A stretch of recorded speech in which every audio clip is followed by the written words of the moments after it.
নমস্কার। শ্রুতি গল্পের আসরে আজ শুনছেন বিভূতিভূষণ বন্দ্যোপাধ্যায়ের ছোট গল্প তারানাথ তান্ত্রিকের গল্পের অন্তিম পর্ব। পাঠে আমি দেবাশিস।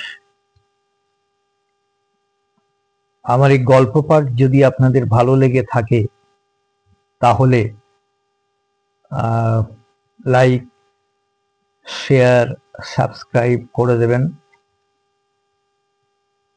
যাতে করে আমি আরো অনেক অনেক গল্প পাঠ করে আপনাদের শোনাতে পারি, অনুপ্রেরণা পাই। ধন্যবাদ। তো শুরু করছি বিভূতিভূষণ বন্দ্যোপাধ্যায়ের ছোট গল্প তারানাথ তান্ত্রিকের গল্প। হঠাৎ একপাল শেয়াল ডেকে উঠল নদীর ধারে একটা কষার ঝোপের আড়ালে। শেয়ালের ডাক তো কতই শুনি, কিন্তু সেই ভয়ানক শ্মশানে একটা টাটকা মরার ওপর বসে সেই শেয়ালের ডাকে আমার সর্বাঙ্গ শিউরে উঠল। ঠিক সঙ্গে সঙ্গে আরেকটি ব্যাপার ঘটল। বিশ্বাস করা না করা তোমার ইচ্ছে, কিন্তু তোমার কাছে মিথ্যে বলে কোনো স্বার্থ নেই। আমি তারানাথ জ্যোতিষী, বুঝি কেবল পয়সা। তুমি আমাকে 1 পয়সা দেবে না, সুতরাং তোমার কাছে মিথ্যে বলতে যাব কেন? শেয়াল ডাকার সঙ্গে সঙ্গে আমার মনে হলো শ্মশানের নিচে নদী জল থেকে দলে দলে সব বউ মানুষরা উঠে আসছে। অল্প বয়সী বউ, মুখে ঘোমটা টানা, জল থেকে উঠে এলো, অথচ কাপড় ভিজে নয় কারো। দলে দলে, 1টা, 2টো, 5টা, 10টা, 20টা, তারা সকলে এসে আমায় ঘিরে দাঁড়ালো। আমি এক মনে মন্ত্র জপ করছি, ভাবছি যা হয় হবে। একটু পরে ভালো করে চাইতে গিয়ে দেখি আমার চারপাশে একটাও বউ নয়, সব কর্রা পাখি। বীরভূম নদীর চরে যথেষ্ট হয়। দোপায়ে গম্ভীরভাবে হাঁটে, ঠিক যেন মানুষের মতো। এক মুহূর্তে মনটা হালকা হয়ে গেল। তাই বলো, হরি হরি পাখি। চিন্তাটা আমার সম্পূর্ণ শেষ হয়নি, পরক্ষণে আমার চারপাশে মেয়ে গলায় কারা খলখল করে হেসে উঠল। হাসির শব্দে আমার গায়ের রক্ত আরো হিম হয়ে জমে গেল যেন। চেয়ে দেখি তখন একটা পাখিও নয়, সবই অল্প বয়সী বউ। তারা তখন সবাই একযোগে ঘোমটা খুলে আমার দিকে চেয়ে আছে। আর তাদের চারদিকে, সেই বড় মাঠের যেদিকে তাকাই, অসংখ্য নরকঙ্কাল, দূরে নিকটে, ডাইনে বাঁয়ে, অন্ধকারের মধ্যে সাদা সাদা দাঁড়িয়ে আছে। কতকালের পুরনো জীর্ণ হাড়ের কঙ্কাল। তাদের অনেকগুলোর হাতের সব আঙুল নেই, অনেকগুলোর হাড় রোদে জলে চটা উঠে ক্ষয়ে গিয়েছে। কোনোটার মাথার খুলি ফুটো, কোনোটার পায়ের নলির হাড় ভেঙে বেঁকে আছে।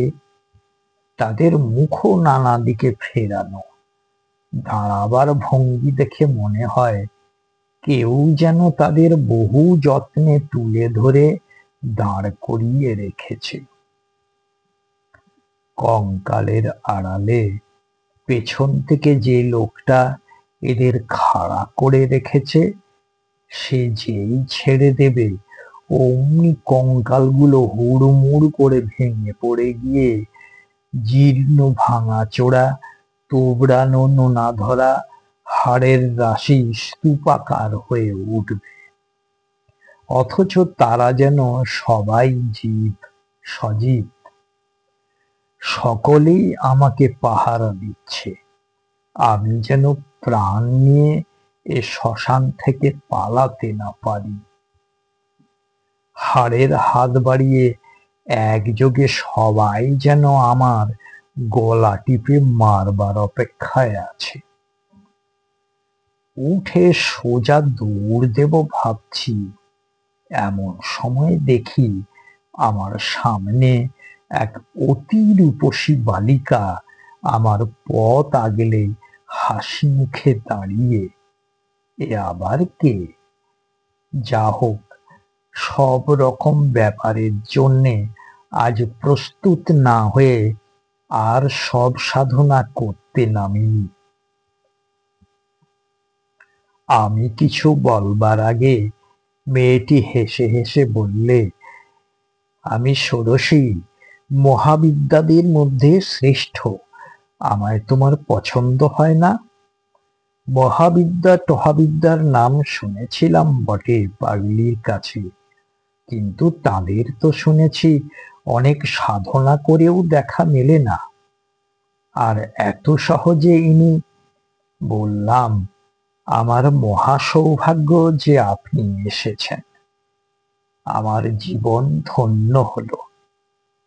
মেয়েটি বললে, তবে তুমি মহাডামরীর সাধনা করছো কেন? আগে আমি তো জানি নে কোন সাধনা কি রকম। পাগলি আমায় যেমন বলে দিয়েছে তেমনি করছি।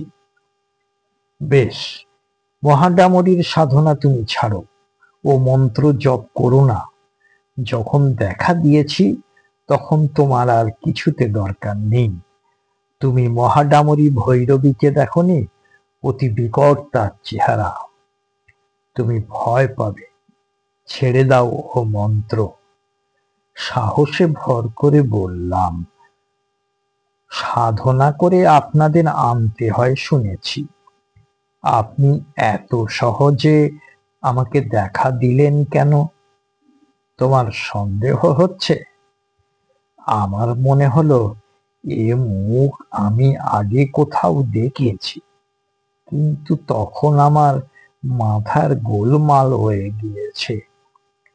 কিছুই ঠিক করতে পারলাম না।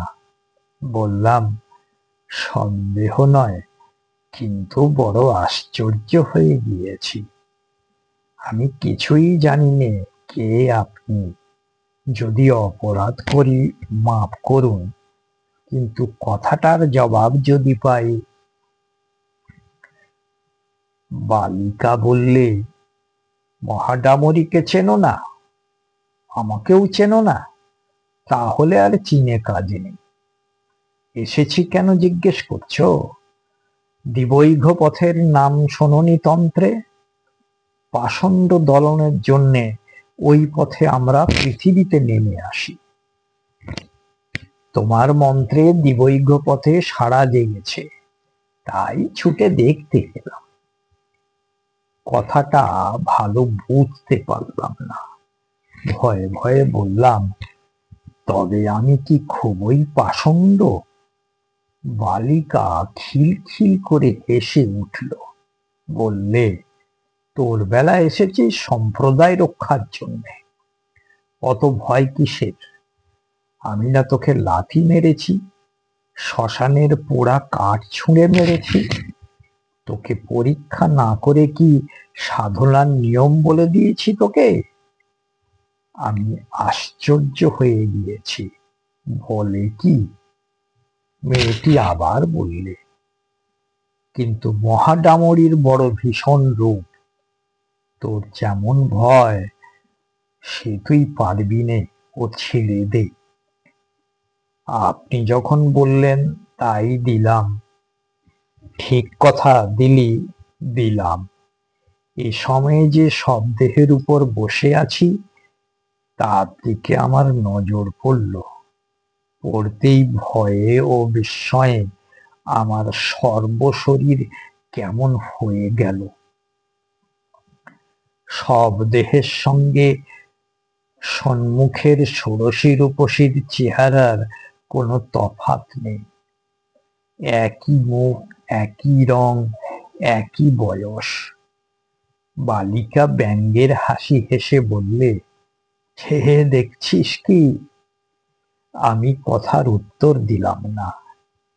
কিছুক্ষণ থেকে একটা সন্দেহ আমার মনে ঘনিয়ে এসেছিল।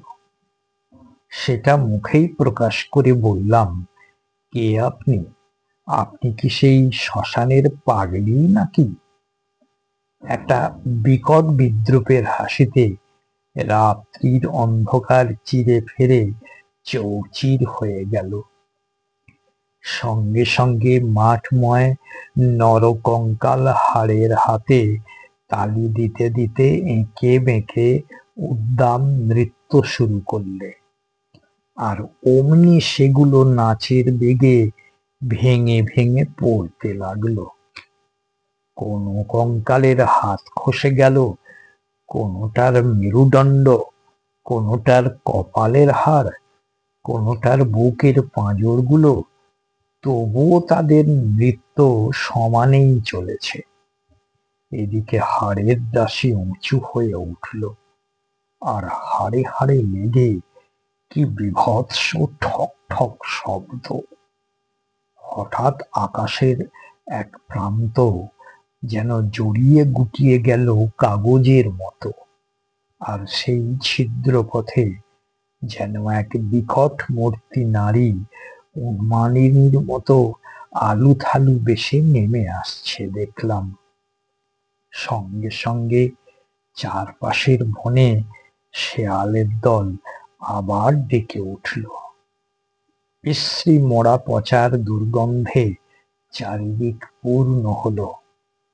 পেছনের আকাশটা আগুনের মতো রাঙা মেঘে ছেয়ে গেল। তার নিচে চিল শকুনি উড়ছে সেই গভীর রাত্রে। শেয়ালের চিৎকার ও নরকঙ্কালের ঠোকাঠুকি শব্দ ছাড়া সে ভয়ানক রাতে বাকি সব জগৎ নিস্তব্ধ, সৃষ্টি নিঝুম। আমার গা শিউরে উঠল আতঙ্কে। পিশাচিটা আমার দিকেই যেন ছুটে আসছে। তার আগুনের ভাঁটার মতো জ্বলন্ত চোখে ঘৃণা, নিষ্ঠুরতা ও বিদ্রূপ মেশানো সে কি ভীষণ ক্রূর দৃষ্টি! সে পুঁতি গন্ধ, সে শেয়ালের ডাক, সে আগুন লাগা মেঘের সঙ্গে পিশাচির সেই দৃষ্টিটা মিশে গিয়েছে একই উদ্দেশ্যে। সকলেই তারা আমায় নিষ্ঠুরভাবে হত্যা করতে চায়। যে শবটার উপর বসে আছি সে শবটা চিৎকার করে কেঁদে উঠে বললে, আমায় উদ্ধার করো, রোজ রাত্রি এমনি হয়। আমায় খুন করে মেরে ফেলেছে বলে আমার গতি হয়নি। আমায় উদ্ধার করো। কতকাল আছি এই শ্মশানে? 56 বছর 56 বছর কাকেই বা বলি, কেউ দেখে না। ভয়ে দিশাহারা হয়ে আমি আসন ছেড়ে উঠে দৌড় দিলাম। তখন পুবে ফর্সা হয়ে এসেছে। বোধহয় অজ্ঞান হয়ে পড়েছিলাম। জ্ঞান হলে চেয়ে দেখি আমার সামনে সেই পাগলি বসে মৃদু মৃদু ব্যঙ্গের হাসি হাসছে। সেই বটতলায় আমি আর পাগলি দুজনে। পাগলি বললে, যাহ, তোর দৌড় বোঝা গিয়েছে। আসন ছেড়ে পালিয়েছিলি না? আমার শরীর তখনও ঝিমঝিম করছে। বললুম, কিন্তু আমি ওদের দেখেছি। তুমি যে ষোড়শী মহাবিদ্যার কথা বলতে, তিনিই এসেছিলেন। পাগলি মুখ টিপে টিপে হেসে বললে, তাই তুই ষোড়শীর রূপ দেখে মন্ত্র জপ ছেড়ে দিলি? ধুর, ওসব হাঁকিনীদের মায়া, ওরা সাধনার বাধা। তুই ষোড়শীকে চিনিস না। শ্রী ষোড়শী সাক্ষাৎ ব্রহ্ম শক্তি, এবং দেবী ত্রক্ষরী তু মহাষোড়শী সুন্দরী। কহাদি সাধনা ভিন্ন, তিনি প্রকট হন না। কহাদি উচ্চ মন্ত্রের সাধনা। তুই তার জানিস কি? ওসব মায়া। আমি সন্দিগ্ধ সুরে বললাম, তিনি অনেক কথা বলেছিলেন যে, আরো এক বিকট মূর্তি পিশাচীর মতো চেহারা নারী দেখেছি। আমার মাথা ঠিক ছিল না। তারপরেই মনে পড়ল পাগলির কথাও। কি একটা তার সঙ্গে যেন হয়েছিল। কি সেটা? পাগলি বললে, তোর ভাগ্য ভালো, শেষকালে যে বিকট মূর্তি মেয়ে দেখেছিস, তিনি মহাডামরী মহাভৈরবী। তুই তার তেজ সহ্য করতে পারলি নে, আসন ছেড়ে ভাগলি কেন? তারপরে সে হঠাৎ হি হি করে হেসে উঠে বললে, মুখ পোড়া বাঁদর কোথাকার, উনি দেখা পাবেন ভৈরবীদের। আমি যাদের নাম মুখে আনতে সাহস করি নে, হাঁকিনীদের নিয়ে কারবার করি, ওর অল্পে তোকে ভেলকি দেখিয়েছি। তুই তো সবসময় আমার সামনে বসে আছিস বটতলায়। কোথায় গিয়েছিলি তুই? সকাল কোথায়, এখন যে সারা রাত সাধনা করে আসন ছেড়ে এলি? এ তো সবে সন্ধে। হ্যাঁ? আমার চমক ভাঙল। পাগলি কি ভয়ানক লোক! সত্যিই তো সবে মাত্র সন্ধ্যা হয় আমার সব কথা মনে পড়ল। এসেছি ঠিক বিকেল 6টায়। আষাঢ় মাসের দীর্ঘ বেলা, মরা ডাঙায় তোলা সব সাধনা, নরকঙ্কাল, ষোড়শী, উড়ন্ত চিল শকুনের ঝাঁক, সব আমার ভ্রম। হতভম্বের মতো বললাম, কেন এমন ভোলালে? আর মিথ্যে এত ভয় দেখালে? পাগলি বললে, তোকে বাজিয়ে নিচ্ছিলাম। তোর মধ্যে সেই জিনিস নেই। তোর কর্ম নয়, তন্ত্রের সাধনা। তুই আর কোনোদিন এখানে আসবার চেষ্টা করবি নে, এলেও আর দেখা পাবি নে। বললাম, একটা কথার শুধু উত্তর দাও। তুমি তো অসাধারণ শক্তি ধরো, তুমি ভেলকি নিয়ে থাকো কেন? উচ্চতন্ত্রের সাধনা করো না কেন? পাগলি আবার একটু গম্ভীর হলো। বললে, তুই সে বুঝবি নে। মহাষোড়শী, মহাডামরী, ত্রিপুরা, এরা মহাবিদ্যা, ব্রহ্মশক্তির নারী রূপ। এদের সাধনা এক জন্মে হয় না। আমার পূর্বজন্ম এমনি কেটেছে, এ জন্মও গেল। গুরুর দেখা পেলাম না। যা, তুই ভাগ। তোর সঙ্গে এসব বকে কি করব? তোকে কিছু শক্তি দিলাম, তবে রাখতে পারবি না বেশি দিন। যা পালা। চলে এলাম। সে আজ 40 বছরের কথা। আর যায়নি, ভয়েই যায়নি। পাগলির দেখাও পাইনি আর কোনোদিন। তখন চিনতাম না, বয়স ছিল কম। এখন আমার মনে হয় যে পাগলি সাধারণ মানবী নয়। সংসারে কেউ ছিল না। লোকচক্ষুর আড়ালে থাকবার জন্যে পাগল সেজে কেন যে চিরজন্ম শ্মশানে মশানে ঘুরে বেড়াতো, তুমি আমি সামান্য মানুষে তার কি বুঝবো? যাক, সেসব কথা। সত্যি পাগলি দিয়েছিল, কিন্তু রাখতে পারিনি। ঠিকই বলেছিল, আমার মনে অর্থের লালসা ছিল, তাতেই গেল। কেবল চন্দ্র দর্শন এখনো করতে পারি। তুমি চন্দ্র দর্শন করতে চাও? এসো, চিনিয়ে দেব। 2 হাতের বুড়ো আঙুল দিয়ে। আমি দেখিলাম তারানাথের বকুনি থামিবে না। যতক্ষণ এখানে আছি উঠিয়া পড়িলাম। বেলা 12টা বাজে।